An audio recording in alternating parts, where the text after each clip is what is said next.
출애굽기 13장 1절에서 2절 말씀을 함께 읽도록 하겠습니다. 여호와께서 모세에게 일러 가라사대 이스라엘 자손 중에 사람이나 짐승이나 물어나고 초태생은 다 거룩히 구별하여 내게 돌리라. 이는 내 것이니라 하시니라. 아멘. 민수기 3장을 한번 보겠습니다. 3장 11절입니다. 여호와께서 모세에게 일러 가라사대 보라 내가 이스라엘 자손 중에서 레위인을 택하여 이스라엘 자손 중 모든 첫 해에 처음 난 자를 대신케 하였은즉 레위인은 내 것이라. 처음 난 자는 다 내 것이면 내가 애굽 땅에서 그 처음 남자를 다 죽이던 날에 이스라엘의 처음 난 자는 사람이나 짐승을 다 거룩히 구별하였으니 그들은 내 것이 될 것임이니라. 나는 여호와니라. 하나님의 소유를 두 단계로 나누었습니다. 민수기에 가게 되면 출애굽기에서는 처음 난 장자가 여호와의 것이라 이렇게 말씀을 하셨죠. 여호와의 것이라는 그 의미는 유월절 어린 양의 피로 이들이 죄용삼을 받은 자들로서의 여호와의 소유 이렇게 볼 수 있습니다. 방금 민수기 3장에 읽은 이 말씀에 의하면 그 유월절 어린 양의 그 자리를 누가 차지하느냐라고 할 때는 레위인이 차지해요. 그런데 이 13장 출애굽기 13장 1, 2절에서는 이 장자가 여호와의 것이라 이렇게 말씀을 하시고 이스라엘 자손의 처음으로 난 자가 민수기에서는 레위인이 또 여호와의 소유 여호와의 것이라 이렇게 말씀을 하고 계십니다. 이스라엘 자체는 여호와의 소유죠. 무엇을 보여주느냐라고 할 때는 희생물도 되고요. 그 희생물로 인하여서 죄 용서받아 구원받은 자로서의 모습, 이 두 가지 요소를 동시에 보여준다라고 볼 수 있습니다. 희생물이 되었다는 것은 심판을 경유했다라는 것입니다. 따라서 이스라엘은 자기 자신들의 소유가 아니라는 것을 여호와 하나님께서 여기에서 말씀하고 계십니다. 앞서서 여호와 하나님께서 모세를 보내셨을 때 바로에게 이렇게 말하라고 했죠. 이스라엘은 내 아들 내 장자라 이렇게 말씀을 하셨습니다. 이스라엘은 하나님의 아들 하나님의 장자입니다. 그러하다면 이 하나님의 아들 하나님의 장자는 여호와의 이름이 어떠한가를 증거하는 그 역할로서의 하나님의 아들이요 하나님의 장자라는 겁니다. 첫째 아들을 이렇게 하나님께 다 구별하여 내게 돌리라 이는 내 것이라 이 말씀이 이제 민수기로 가면 그 이스라엘 전체가 장자가 여호와의 하나님 것이라는 말은 이스라엘 전체가 여호와의 하나님의 소유가 된다는 말입니다. 그러면 여호와 하나님의 소유가 되었을 때 그들은 도대체 어떻게 살아야 되느냐라는 겁니다. 하나님께서 분명히 이들은 여호와의 소유라고 말을 했지만 놀랍게도 이스라엘 자손들은 여호와 하나님이 자신들의 소유라 생각을 하는 거죠.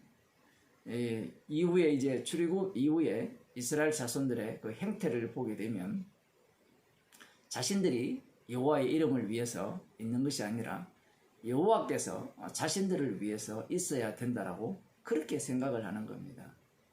주께서 이 구름과 불 기둥으로 이스라엘 백성들을 이끌어 가실 때 그들 속에서 뿜어져 나오는 것들은 우리가 여호와의 소유로서 여호와의 이름을 전가하는 자가 아니라 여호와가 우리를 위해서 우리를 보호하고 지켜줘야 된다라고 생각하는 겁니다. 고린도전서 5장을 한번 보도록 하겠습니다. 고린도전서 5장에 보면 12절부터 봐야 되지만 19절부터 보겠습니다. 너희 몸은 너희가 하나님께로부터 받은 바 너희 가운데 계신 성령의 전인 줄을 알지 못하느냐. 너희는 너희의 것이 아니라 값으로 산 것이 되었으니 그런즉 너희 몸으로 하나님께 영광을 돌리라. 이렇게 말씀하고 있습니다. 서신서는 사람들의 그 본성을 끄집어내기에 참으로 적절한 말씀들이죠. 지금 이 말씀이 왜 나왔느냐라고 할 때 그 12절에 보면 모든 것이 가하나 모든 것이 내게 가하나 다 유익한 것이 아니요 모든 것이 내게 가하나 내가 아무에게든지 제재를 받지 아니하리라. 말씀이 되게 어려운데 성도의 몸이 자유의 몸이라는 겁니다. 그 어느 것에도 얽매이지 않는다는 거예요. 달리 말하면 이미 성도는 그리스도 안에 있기 때문에 이미 그 피로 말미암아 의롭게 되었고 구원을 얻었죠. 그리스도 안은 불변합니다. 그러하기에 성도에게는 모든 것이 가하다라는 겁니다. 그것은 확실하죠. 주님의 십자가의 능력이 우리의 모든 죄를 용서했죠. 부르신 이를 미리 하신 자를 부르시고 부르신 자를 의롭다 하시고 의롭다 하신 자를 영화롭게 하셨기 때문에 그러합니다. 그러니까 주님의 이 십자가의 용서는 취소되는 일이 없죠. 이 고린도 교인들이 이러한 복음을 받았습니다. 그 13절에 보면 식물은 배를 위하고 배는 식물을 위하나 하나님이 이것저것 다 폐하시리라. 몸은 음식을 위하지 않고 오직 주를 위하며 주는 몸을 위하시느니라. 식물은 배를 위하고 배는 식물을 위한다. 그런데 하나님께서는 이걸 다 폐해버리고 몸은 주를 위하고 주는 몸을 위한다. 이렇게 지금 말씀하고 계세요. 무슨 얘기냐라는 것은 이 몸이라는 것은 주를 위한 몸이고 그 주님 자체가 그 몸을 통하여서 주되심을 드러내신다라는 말씀입니다. 자, 그런데 지금 이들 중에 어떤 자들이 있는가 여기에 보면 15절을 보면 너희 몸이 그리스도의 지체인 줄을 알지 못하느냐 내가 그리스도의 지체를 가지고 창기의 지체를 만들겠느냐 결코 그럴 수 없느니라. 창기와 합하는 자는 저와 한 몸인 줄을 알지 못하느냐 일러서되 둘이 한 육체가 된다 하셨으니 주와 합하는 자는 한 영이니라. 음행을 피하라. 사람이 범하는 죄마다 몸 밖에 있거니와 음행하는 자는 자기 몸에게 죄를 범하느니라. 이렇게 말씀을 하십니다. 이렇게 말씀을 하시니 사람들은 이 말씀을 어떻게 들을까요? 주로 주석을 보면 당시의 영지주의자들이 지적으로 구원을 얻으면 아무렇게나 살아도 된다. 그래서 그런 자들이 지금 고린도 교회에 들어와서 복음을 회방한다 이렇게 이야기를 하는데 제가 보기에는 구원파입니다. 지금 여기에서 나오는 이들은 어떤 구원파냐라고 할 때는 앞서서 이미 그리스도 안에 있기 때문에 십자가의 피로 다 용서받았기 때문에 무엇을 해도 이 구원이 취소 안 된다는 얘기예요. 말이 맞죠?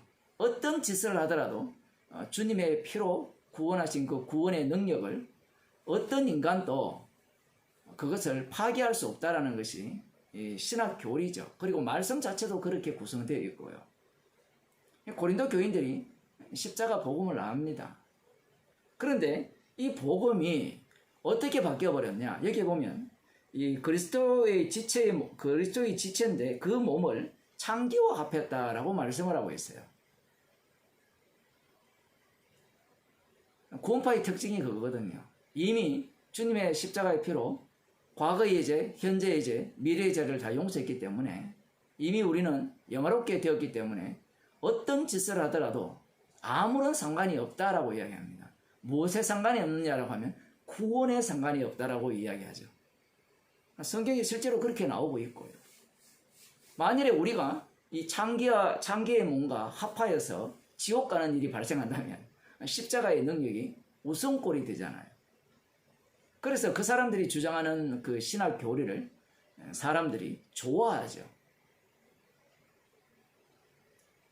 그래서 지옥 갑니다. 지금 사도 바울이 지금 이 성령을 충만하게 받아서 이 편지를 쓰면서 이런 말씀을 하죠. 너희 몸은 너희가 하나님께로부터 받은 바 너희 가운데 계신 성령의 전인 줄을 알지 못하느냐. 너희는 너희의 것이 아니라. 이렇게 말씀합니다. 정말 놀라운 거죠. 이 복음이라는 것을 들었을 때 십자가의 피로 용서함을 받았고 구원을 얻었단 말이에요. 그러면 당연히 이 몸은 나의 것이 아니라고 나와야 되는데 그 복음 자체가 이 인간 자체를 어떤 인간으로 바꿔버리느냐 할 때는 내 몸은 내 것이라는 거예요. 십자가 피를 자기 중심으로 해석을 하는 겁니다. 성령이 전이 되면 어떠해야 되는가? 사람들은 성령이 전이다라고 하니까 몸이 깨끗해야 된다. 그래서 창기랑 합하지 않아야 된다. 지금 그 얘기를 한다라고 생각을 하는데 그 얘기를 하는 게 아니에요.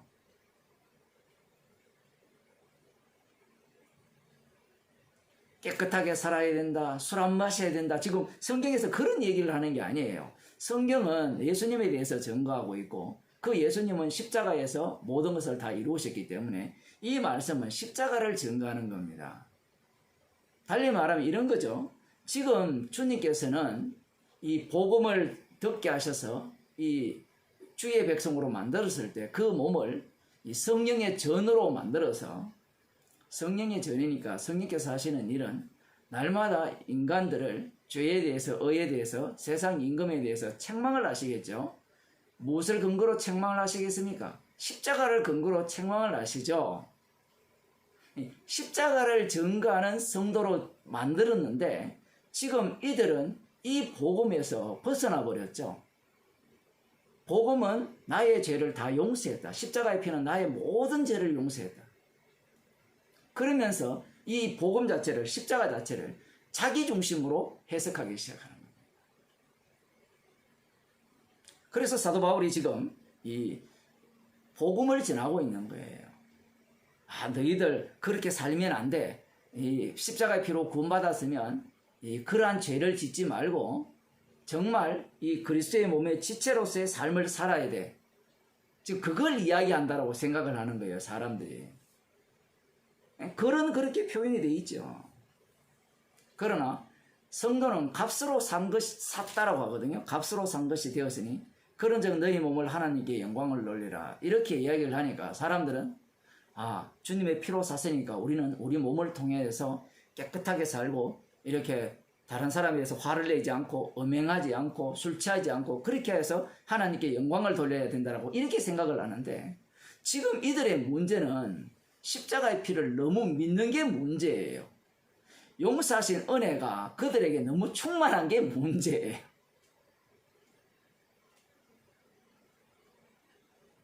이들의 몸은 지금 십자가의 피 능력, 값으로 산 것이 되었다라는 것을 계속해서 드러내야 되는데 이 음행을 하면서도 창기와 몸을 합하면서도 나 죄 용서 다 받았는데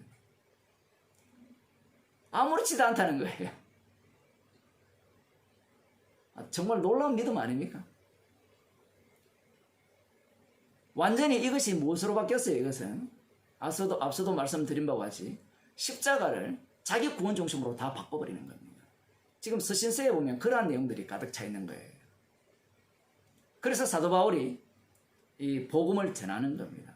그리고 여기에서 우리들이 오해 말아야 되는 것은 너희라고 했을 때 이 너희가 누구냐라는 거죠. 너희라는 것은 너희 속에 너희가 있어요. 교회 안에 참 교회가 있다라는 말입니다. 이 말씀을 보는 안목 자체가 육이기 때문에 어떻게 창기와 합했는데 그 사람이 성도냐 이렇게 생각할 수도 있고 동시에 창기와 합해서 이 말씀을 듣고 회개하면 성도야 또 이렇게도 생각할 수 있는데 지금 사도 바울은 복음을 전하고 있어요. 그 십자가의 용서함이 달리 말하면 십자가 사건이 이 사도 바울의 복음을 통해서 그 몸 속에서 재현이 되어진다면 달리 말하면 성령의 전으로서의 제대로 된 기능이 나온다면 값으로 산 몸이 이렇게 새롭게 등장한다면 그 사람이야말로 정말 예수님께서 자신의 피로 자신의 피 공로를 증거하기 위해서 예수님의 것으로 만든 성도라는 겁니다. 소유권이 분명히 너희의 것이 아니라고 하죠. 너희는 너희의 것이 아니라는 거예요. 그런데 이 복음이라는 것이 얼마나 무서운가 하면 너희는 너희 것이 아니라는 것을 오히려 그것을 완전히 전복시켜서 나는 내 것이라고 바꿔버리는 겁니다.